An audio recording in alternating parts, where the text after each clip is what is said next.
అందరికీ నమస్కారం. The Ram Mandir of Ayodhya. అసలు అయోధ్యలో ఫస్ట్ రాముడికి గుడి కట్టింది ఎవరు? ఆ గుడిని కూల్చి అక్కడ మస్జిద్ కట్టాల్సిన అవసరం ఏంటి? బాబ్రీ మస్జిద్ ఒరిజినల్ నేమ్ ఏంటి? రాముడు జన్మించిన స్థలంలో మళ్ళీ గుడి కట్టడానికి 500 సంవత్సరాలు ఎందుకు పట్టింది? సుప్రీంకోర్టు ఏ ఎవిడెన్సెస్ బేస్ చేసుకుని రాముడి జన్మస్థలంలో మళ్ళీ గుడి కట్టాలని తీర్పునిచ్చింది? త్రేతాయుగంలో విష్ణుమూర్తి ఒక 7వ అవతారమైన శ్రీరాముడు సరయూ నది పక్కనే ఉన్న అయోధ్య రాజ్యంలో జన్మించినట్టు వాల్మీకి రాసిన రామాయణంలోను అలానే స్కంద పురాణంలోను మెన్షన్ చేసింది. దాని తర్వాత ఇండియాని విజిట్ చేసిన చాలా మంది ఫారెన్ హిస్టారియన్స్ కూడా సరయూ నది పక్కన ఉన్న అయోధ్య నగరంలో ఒక పెద్ద గుడి ఉండేదని వాళ్ళ రాసిన ట్రావెల్ లాగ్స్ లో మెన్షన్ చేశారు. శ్రీరాముడు జల సమాధి అయిన కొన్ని సంవత్సరాలకి శ్రీరాముడు కుమారుడైన కుషుడు అయోధ్య రాజ్యం అంతా పునర్నిర్మాణం చేసినట్టు కాళిదాసు తన రాసిన రఘువంశం అనే మహాకావ్యంలో మెన్షన్ చేశాడు. భవిష్య పురాణం అనే బుక్ ప్రకారం 380 నుంచి 415 మధ్యలో అప్పటి ఉజ్జయిని మహారాజైన విక్రమాదిత్య అయోధ్యలో ఫస్ట్ టైం రాముడికి గుడి కట్టినట్టు ఆ బుక్ లో మెన్షన్ చేసింది. విక్రమాదిత్య అయోధ్య రాముడి గుడి మాత్రమే కాదు, అతను పరిపాలించే సమయంలో 300కి పైగా గుడులు కట్టాడని ఆ పుస్తకంలో మెన్షన్ చేసింది. విక్రమాదిత్య తర్వాత వచ్చిన రాజులు కూడా ఈ గుళ్లను మెయింటైన్ చేస్తూ వచ్చారు. అసలు స్టోరీ స్టార్ట్ అయ్యేది ఇప్పుడే. 1526 లో the first battle of Panipat లో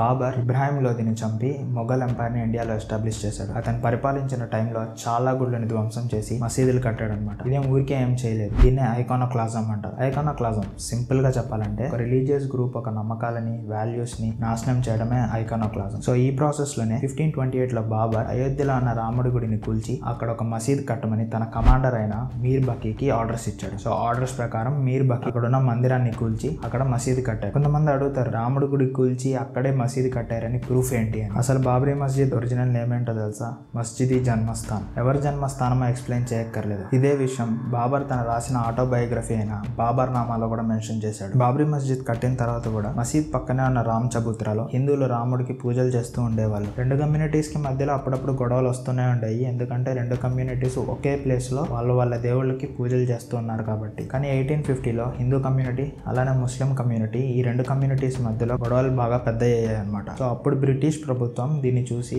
ఈ సిచ్యువేషన్ ని కంట్రోల్లో తీసుకోవాలని చెప్పేసి మొత్తం బాబ్రీ మస్జిద్ ఏరియా మొత్తం కంట్రోల్లో తీసుకుని రెండు కమ్యూనిటీస్ మధ్యలో ఒక పీస్ అగ్రిమెంట్ సైన్ చేయించి మొత్తం బాబ్రీ మస్జిద్ ఏరియాని 2 పార్ట్స్ గా డివైడ్ చేసి ఫస్ట్ పార్ట్ వచ్చేసి ఇన్నర్ కోర్ట్ యార్డ్. ఇక్కడ బాబ్రీ మస్జిద్ ఉంటుంది. ముస్లిం కమ్యూనిటీ వాళ్ళు లోపలికి వెళ్ళి నమాజ్ చేసుకోవచ్చు. అవుటర్ కోర్ట్ యార్డ్ లో వచ్చేసి రామ్ చబూత్రా, సీతారోసై, బండార్ ఈ 3 ఉంటాయి. ఇంత ముందులానే యాస్టీస్ హిందూ కమ్యూనిటీ వాళ్ళు రామ్ చబుత్రాకి వెళ్ళి అక్కడ రాముడికి పూజలు చేస్తూ ఉండేవాళ్ళు. కానీ బ్రిటిషర్స్ ఏం చేశారంటే ఈ రెండు కోర్ట్ యార్డ్స్ కి మధ్యలో ఒక ఫెన్స్ ని కూడా వేశారనమాట. కానీ అప్పుడప్పుడు గొడవలు జరుగుతూనే ఉండేవి. 1885లో మహంత్ రఘుబీర్ దాస్ అనే ఆయన ఫైజాబాద్ కోర్టులో ఒక పిటిషన్ ఫైల్ చేశాడు. రామ్ చబుత్రాలో మేము రాముడికి ఒక చిన్న గుడి కట్టుకుని మేము అక్కడ పూజలు చేసుకుంటాము. కానీ ఆ పిటిషన్ ని ఫైజాబాద్ కోర్టు రిజెక్ట్ చేసింది. 1934లో అయోధ్య పక్కనే ఉన్న షాజహాన్పూర్ విలేజ్ లో కౌ స్లాటర్ వల్ల కమ్యూనల్ రైట్స్ స్టార్ట్ అయినాయి అనమాట. ఈ కమ్యూనల్ రైట్స్ లో కొంతమంది హిందువులు బాబ్రీ మస్జిద్ డోమ్ పైకి ఎక్కి మసీద్ ని డ్యామేజ్ చేయడం కూడా స్టార్ట్ చేశారు. కానీ బ్రిటిషర్స్ మళ్ళీ ఆ సిచ్యువేషన్ ని కంట్రోల్ చేసి తర్వాత బాబ్రీ మసీద్ కి అయిన డ్యామేజెస్ అన్నిటిని రిపేర్ చేశారు. 1947లో ఇండియాకి ఇండిపెండెన్స్ వచ్చిన తర్వాత 22 డిసెంబర్ 1949 ఇది ఒక టర్నింగ్ పాయింట్ అని చెప్పుకోవచ్చు. 22 డిసెంబర్ పొద్దున్నే తలుపులు తెలిసి లోపలికి వెళ్తే మసీద్ మధ్యలో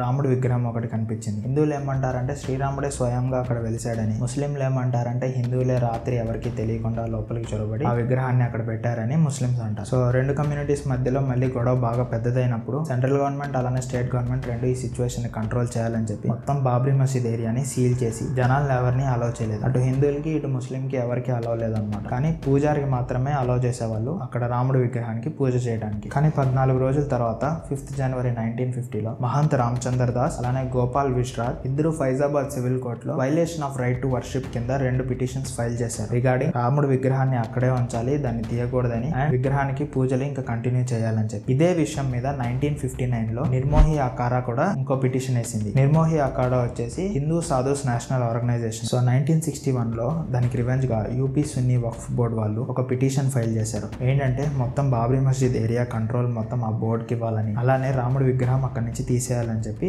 ఒక పిటిషన్ ఫైల్ చేశారు. 1985లో విశ్వ హిందూ పరిషత్ ఆర్గనైజేషన్ ఇన్వాల్వ్ అయ్యి ఫైజాబాద్ సివిల్ కోర్ట్ లో ఇంకొక పిటిషన్ వేస్తారు సేమ్ రీజన్స్ కే. ఇప్పుడు ఏంటంటే హిందువులది మొత్తం 4 పిటిషన్స్ ఉన్నాయి, ముస్లిమ్స్ ది ఒక పిటిషన్ ఉంది. ఇప్పుడు మొత్తం 5 పిటిషన్స్ ఉన్నాయి అన్నమాట. సో ఫైజాబాద్ కోర్ట్ ఈ 5 పిటిషన్స్ ని మొత్తం కంబైన్ చేసి ఒకటే జాయింట్ వర్డిక్ట్ గా అనౌన్స్ చేస్తామని చెప్పారు అనమాట. 1986లో ఫైజాబాద్ కోర్ట్ రాముడికి పూజలు చేయడానికి అలానే దర్శించుకోవడానికి హిందువులకి పర్మిషన్ ఇచ్చింది. కొంతమంది ముస్లిమ్స్ కి అది నచ్చలేదు. ఒక గ్రూప్ ఆఫ్ పీపుల్ ఒక కమిటీని ఫామ్ చేశారు. కమిటీ పేరు వచ్చేసి బాబ్రీ యాక్షన్ కమిటీ. సో ఈ కమిటీ ఏం చేసిందంటే ఫైజాబాద్ కోర్ట్ ఇచ్చిన జాయింట్ వర్డిక్ట్ ని ఛాలెంజ్ చేస్తూ ఇంకొక కేసు కోర్టులో ఫైల్ చేసింది. 1989లో రామ్ లాలా విరాజ్మాన్ అనే గ్రూప్ కూడా ఫైజాబాద్ కోర్టులో ఒక కేసు ఫైల్ చేసింది అనమాట. 1990కి వచ్చేసరికి కోర్టులో ఉన్న ఫైట్ కాస్త రోడ్ మీదకి వచ్చేసింది. అప్పటి ప్రామినెంట్ లీడర్ అయిన ఎల్కే అడ్వాణి గారు ఒక రథయాత్రని ప్లాన్ చేశారు. ఏంటంటే 25th సెప్టెంబర్ రోజు గుజరాత్ లో ఉన్న సోమనాథ్ లో స్టార్ట్ అయ్యి 30th అక్టోబర్ రోజుకి ఉత్తరప్రదేశ్ లో ఉన్న అయోధ్యకి రావాలి. లక్షల మంది జనాలు ఈ రథయాత్రలో పాల్గొన్నారు. అలానే ఈ రథయాత్ర అయోధ్యకు వచ్చేసరికి సిచ్యువేషన్ చాలా ఇంటెన్స్ గా అయిపోయింది. ఈ సిచ్యువేషన్ ని మళ్ళీ కంట్రోల్లో తీసుకోవడానికి యూపీ గవర్నమెంట్ మొత్తం రామ జన్మభూమి గేట్స్ మొత్తం క్లోజ్ చేసి సీల్ చేసింది. సో ఇది వచ్చి సెకండ్ టైం అనమాట. బీబీలాల్ ఎవరంటే ఆర్కియాలజికల్ సర్వే ఆఫ్ ఇండియాకి ఫార్మర్ డైరెక్టర్. RSS మ్యాగజైన్ లో ఈయన ఒక ఆర్టికల్ రాశారు. ఏంటంటే వీళ్ళు ఎక్స్కవేషన్ కి వెళ్ళినప్పుడు అక్కడ పాత టెంపుల్ రిమైన్స్ కనిపించాయని, అలానే కొన్ని హిందూ టెంపుల్ కి సంబంధించిన పిల్లర్స్ మసీద్ కి సౌత్ సైడ్ లో ఉన్నాయని చెప్పి ఈయన ఆర్టికల్ లో మెన్షన్ చేశారు. ఈ ఆర్టికల్ పబ్లిష్ అయిన తర్వాత కొంతమంది లెఫ్టిస్ట్ హిస్టారియన్స్ వచ్చి ఈయన క్రిటిసైజ్ చేశారు. అయినా కానీ he just stood by his word. 1991 లో కళ్యాణ్ సింగ్ యూపీకి సీఎం అవుతారు. ఈయన సీఎం అయిన తర్వాత బాబ్రీ మస్జిద్ పక్కనే రామ మందిరం కట్టాలని చెప్పి పబ్లిక్ గా సపోర్ట్ చేస్తారు. సపోర్ట్ చేయడమే కాదు, రామ మందిరం కోసం బాబ్రీ మస్జిద్ పక్కనే 2.77 acres ల్యాండ్ కూడా కలెక్ట్ చేశాడు అనమాట. ఇది మాత్రమే కాదు, హిందువులు లోపలికి ఎంటర్ అయ్యి రాముడికి పూజలు చేసుకోవడానికి చాలా స్టెప్స్ ఈయన తీసుకున్నాడు. 6th November 1992 Bharatiya Janata party అలానే విశ్వ హిందూ పరిషత్ ఇద్దరు కలిపి ఒక ర్యాలీని స్టార్ట్ చేశారు. ఈ ర్యాలీలో అప్రాక్సిమేట్ గా 150,000 మంది జనాలు పాల్గొన్నారనమాట. కానీ ఈ ర్యాలీ స్టార్ట్ అయిన కొద్ది గంటలకే ఈ ర్యాలీ కాస్త రియాట్ గా మారింది. అప్పట్లో అక్కడ ఉన్న సెక్యూరిటీ గానీ మేనేజ్మెంట్ గానీ వీళ్ళెవరిని కంట్రోల్ చేయలేకపోయారు. సో ఆ వైలెన్స్ లోనే కొంతమంది బాబ్రీ మస్జిద్ పైకెక్కి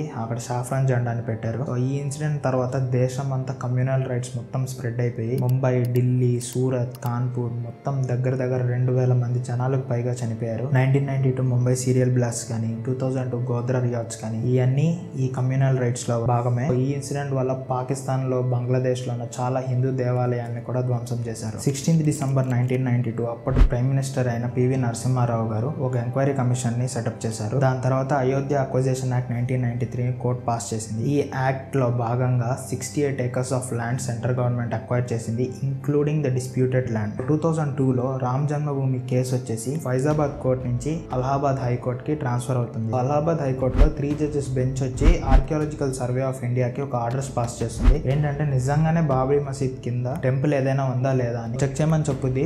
ఈ ఆర్కియాలజికల్ ఎక్స్కవేషన్ లో మొత్తం 131 మెంబర్స్ టీమ్ ఉన్నారు. ఈ 131 లో 52 మెంబర్స్ ముస్లిమ్స్ మాత్రమే. ఈ ఎక్స్కవేషన్ లో 10th సెంచరీకి సంబంధించిన కొన్ని టెంపుల్ రిమైన్స్ ని వాళ్ళు అక్కడ కనుగొన్నారు. ఈ ఎక్స్కవేషన్ లో ఇంపార్టెంట్ పర్సన్ వచ్చేసి కేకే మొహమ్మద్. ఈయన దాదాపుగా 100కు పైగా గుళ్ళని రివైవ్ చేశాడు. అలానే 1975 లో జరిగిన ఎక్స్కవేషన్ లో కూడా ఈయన ఒక టీమ్ మెంబర్ అనమాట. కొన్ని సంవత్సరాలకి ఆర్కియాలజికల్ సర్వే ఆఫ్ ఇండియా ఈ సర్వే మొత్తం కంప్లీట్ చేసి ఒక రిపోర్ట్ ని అలహాబాద్ హైకోర్ట్ కి సబ్మిట్ చేసింది. 2010 లో అలహాబాద్ హైకోర్ట్ తన జడ్జ్మెంట్ ఇస్తుంది అనమాట. ఏంటంటే మొత్తం రామ జన్మభూమిని 3 ఈక్వల్ పార్ట్స్ గా డివైడ్ చేస్తుంది. ఏంటంటే first 1/3 part the inner courtyard ఏదైతే ఉందో బాబ్రీ మస్జిద్, ఆ ఏరియా వచ్చేసి రామ్లాల్ విరాజ్మాన్ కి, అండ్ ఇంకొక 1/3 అవుటర్ కోర్ట్యార్డ్ లో ఉన్న రామ్ చబూత్రా, సీతారసోయ్, భండార్ ఈ వచ్చేసి నిర్మోహి అఖారాకి, అండ్ బ్యాలెన్స్ మిగిలిన 1/3 వచ్చేసి సున్నీ వక్ఫ్ బోర్డ్ కని అలాట్ చేస్తుంది అనమాట. కానీ ఈ జడ్జ్మెంట్ ఈ 3 పార్టీస్ కి ఎవరికి నచ్చలేదు అనమాట. ఈ జడ్జ్మెంట్ నచ్చకపోవడం వల్ల 3 పార్టీస్ సుప్రీం కోర్టులో అపీల్ చేస్తుంది. సో ఇప్పుడే ఫస్ట్ టైం సుప్రీం కోర్ట్ ఈ రామ జన్మభూమి కేసులో ఇన్వాల్వ్ అయ్యేది. May 2011 లో సుప్రీం కోర్ట్ 2010 లో అలహాబాద్ హైకోర్ట్ ఇచ్చిన జడ్జ్మెంట్ ని సస్పెండ్ చేసింది. సో దాని తర్వాత అసలు మూమెంటే లేదు ఈ కేసులో. మళ్ళీ 2016 లో సుబ్రహ్మణ్యం స్వామి అనే prominent lawyer Ram Mandir regarding మళ్ళీ ఒక కేసు ఫైల్ చేస్తారు సుప్రీం కోర్టులో. ఈయన కేసు ఫైల్ చేసిన వితిన్ 1 year లో 30కి పైగా అపీల్స్ వస్తాయి అనమాట. సో ఈ ప్రెషర్ వల్ల సుప్రీం కోర్ట్ రామ జన్మభూమి కేసు రిగార్డింగ్ హియరింగ్ 2019 లో స్టార్ట్ చేస్తామని ఒక అనౌన్స్మెంట్ ఇస్తుంది. 8th Jan 2019 రోజు ఒక 5 judges బెంచ్ వచ్చి అపాయింట్ అవుతారు ఈ అయోధ్య ల్యాండ్ డిస్ప్యూట్ హియరింగ్ కోసం. ఈసారి సుప్రీం కోర్ట్ ఏం చేస్తుందంటే 2 కమ్యూనిటీస్ ని మీరు సెటిల్ అవడానికి మీ డిమాండ్స్ ఏంటో అవి సబ్మిట్ చేయమని చెప్పుద్ది. వాళ్ళ డిమాండ్ సబ్మిట్ చేసిన తర్వాత వితిన్ 40 days లో సుప్రీం కోర్ట్ హియరింగ్ ఇచ్చింది. అందరికి తెలుసు సుప్రీం కోర్ట్ వచ్చేసి రామ మందిర్ అక్కడ కట్టాలని చెప్పేసి జడ్జ్మెంట్ ఇచ్చింది. సో ఏ ఎవిడెన్సెస్ బేస్ చేసి జడ్జ్మెంట్ ఇచ్చింది. సుప్రీం కోర్ట్ జడ్జ్మెంట్ రిపోర్ట్ వచ్చేసి మొత్తం 1045 pages ఉంది. కానీ ఇందులో ద మెయిన్ రోల్ వచ్చేసి ఆర్కియాలజికల్ సర్వే ఆఫ్ ఇండియా వాళ్ళు చేసిన సర్వే రిపోర్టే మేజర్ రోల్ అనమాట. వాళ్ళు మొత్తం 533 ఎవిడెన్సెస్ సబ్మిట్ చేశారు. అందులో కొన్ని మేజర్ ఎవిడెన్సెస్ నేను మీకు చెప్తాను. నేను మొత్తం ఈ ఎవిడెన్సెస్ ని 2 sources గా డివైడ్ డివైడ్ చేశాను. ఒకటి వచ్చి ఎక్స్కవేషన్ సోర్సెస్, ఇంకోటి వచ్చేసి లిటరరీ సోర్సెస్. ఎక్స్కవేషన్ సోర్సెస్ లో ఫస్ట్ వచ్చేసి విష్ణుహరి ఇన్స్క్రిప్షన్. విష్ణుహరి ఇన్స్క్రిప్షన్ లో 19th లైన్ ఏం చెప్తుందంటే, అంటే డీకోడ్ చేస్తే, this temple belongs to the king who kill the king with 10 heads. ఈ గుడి ఎవరిదంటే 10 తలల రాజుని చంపిన రాజుది అని. అంటే 10 తలల రాజుని చంపిన రాజు వచ్చేసి శ్రీరాముడు, 10 తలల రాజు రావణుడు.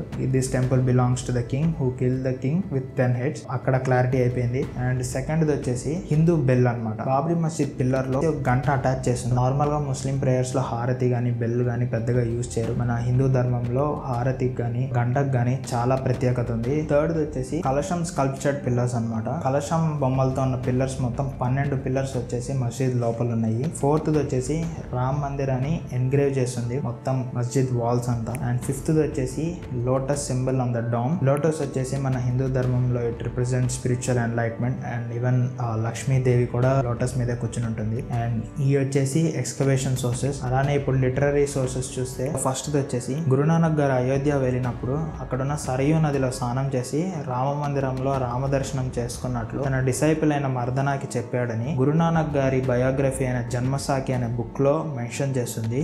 సెకండ్ సోర్స్ వచ్చేసి 1528 సమ్మర్ లో కొంతమంది ఫారెన్ ఇన్వేడర్స్ వచ్చి రామ మందిరాన్ని డిమాలిష్ చేసి అక్కడ మసీద్ ని కట్టినట్టు తులసీదాస్ గారు తులసీ దోహా శతక్ అనే పుస్తకంలో మెన్షన్ చేశారు. ఇప్పటి వరకు మనం ఇండియన్ సోర్సెస్ చూసాము. ఇప్పుడు ఫారెన్ సోర్స్ కూడా చూద్దాము. థర్డ్ సోర్స్ వచ్చి ఫారెన్ ట్రావెలాగ్స్ అనమాట. ఇప్పుడు మనం యూట్యూబ్ లో ట్రావెల్ వీడియోస్, ట్రావెల్ వ్లాగ్స్ ఎలా చేస్తున్నామో అప్పట్లో వచ్చేసి ట్రావెల్ లాగ్స్ అని ఉండేవి. ఎర్లీ హిస్టారియన్స్ ఏం చేసేవాళ్ళంటే వాళ్ళు ఇలా వేరే వేరే ఊర్లు తిరిగినప్పుడు అక్కడ ప్లేసెస్ ఎక్స్ప్లోర్ చేసినప్పుడు వాళ్ళంతా ఒక డైరీ లాగా రాసుకుంటారనమాట.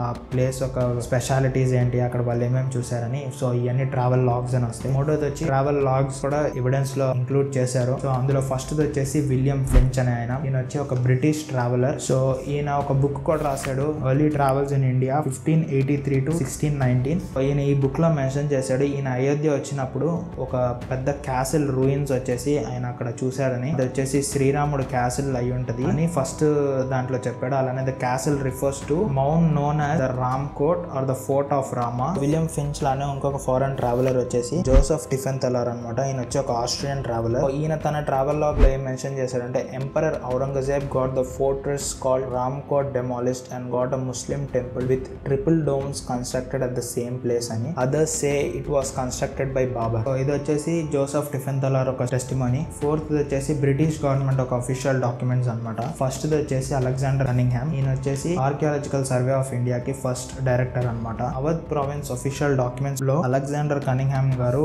ఇది ఆయన చెప్పారనమాట. ఒక టెంపుల్ ఉండేది, ఆ టెంపుల్ ఒక పిల్లర్స్ నే బాబ్రీ మస్జిద్ కట్టడానికి కూడా వాడారని ఈయన చెప్తున్నారు. అవధ్ ప్రావిన్స్ అఫీషియల్ డాక్యుమెంట్స్ లో కూడా ఉంది. అలానే 1886 లో మహంత్ రఘుబీర్ దాస్ కోర్టులో కేసు వేసినప్పుడు ఒక చిన్న రామ్ చబూతరాలో ఒక చిన్న గుడి కట్టుకుని రాముడికి పూజలు చేసుకుంటాం అన్నప్పుడు కోర్టు దాన్ని రిజెక్ట్ చేసింది. కానీ ఆ కోర్టు జడ్జ్ ఏం చేశారంటే దాని తర్వాత ఆ ప్లేస్ కి వెళ్ళి ఆయన దాన్ని ఇన్స్పెక్ట్ చేసి అక్కడ రాస్తాడు అనమాట, masjid was built on Hindu sacred place అని చెప్పేసి. సో ఈ రెండు వచ్చేసి British government official documents. Fifth source వచ్చేసి ఔరంగజేబ్ గ్రాండ్ డాటర్ అప్పుడు మొఘల్ కింగ్స్ కి రాసిన లెటర్స్ అనమాట. 1707 లో తన ముస్లిం కింగ్స్ కి రాసిన లెటర్స్ లో జిజియా బాగా అగ్రెసివ్ గా కలెక్ట్ చేయండి, ఐడల్స్ కి రిలీజియస్ గా పూజలు చేసే ఇవన్నీ అలా అయినా స్టాప్ అవ్వాలని చెప్పి రాసింది. ఈ వచ్చేసి మథుర, కాశీ, అయోధ్య ఇంకా చాలా నగరాల్లో ఇవన్నీ చేశారనమాట. ఈ లెటర్స్ అన్ని వచ్చేసి సాహిఫా ఈ చహల్ అనే పుస్తకంలో దొరికాయి. ఈ పుస్తకం వచ్చేసి నాసిర్ బహదూర్ షాహీ అనే ఇస్లామిక్ మొఘల్ రైటర్ రాశారనమాట. ఈ వచ్చేసి కొన్ని evidences both excavation sources and literary sources. Supreme court ఇచ్చిన తీర్పు తర్వాత 22 జనవరి 2024 రోజు అయోధ్యలో శ్రీరాముడు మందిరానికి ప్రాణప్రతిష్ఠ జరిగింది. దీంతో 500 సంవత్సరాల స్ట్రగల్ ఇంకా ముగిసింది. ఈ వీడియో మీకు నచ్చితే లైక్ చేయండి, షేర్ చేయండి, అలానే సబ్స్క్రైబ్ చేయండి. Thanks for watching this video.